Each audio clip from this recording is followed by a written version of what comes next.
Lagi ka rin ba nasisiraan ng mga gulay? Buti na lang guys, na-discover ko dito sa Japan yung convenience ng mga frozen vegetables. Ima-microwave mo lang, pwede mo nang kainin.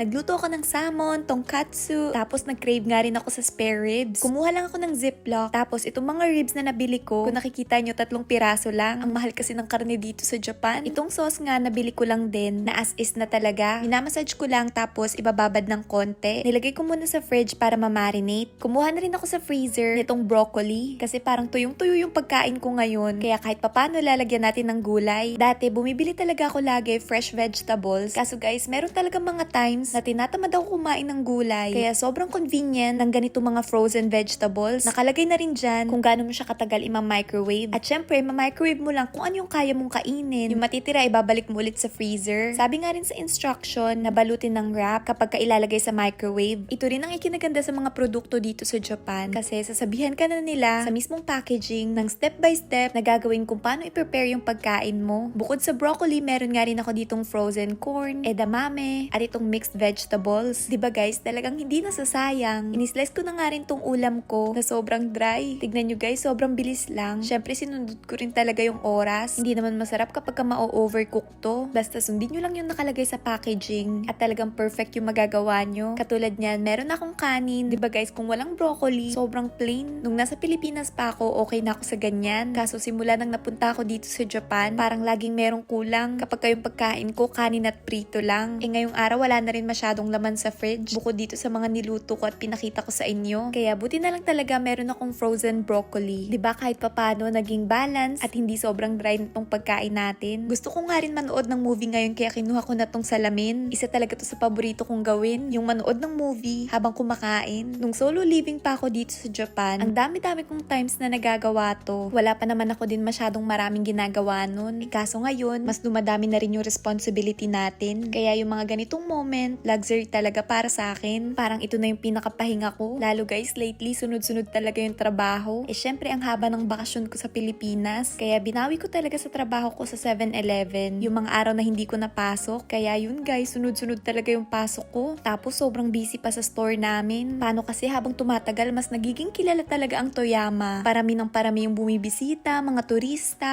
Yung pinaka-store ko pa naman sa 7-Eleven mismong saktong nasa syudad ng Toyama City. Tapos guys, gamit na gamit pa ako sa work. Hindi lang ako basta cashier sa 7-Eleven. Madalas translator pa. Tuwing nahihirapan sila mag-explain sa customer, hindi na naman sila mapakali kakahanap sa akin. Kapag ka-English, talagang matutulungan ko sila. Kaso guys, minsan, kahit na yung mga customer zero English at talagang Chinese lang yung sinasabi, ako pa rin yung tinatawag. Siya nga pala ito yung movie na napanood ko ngayon. Sobrang recommended.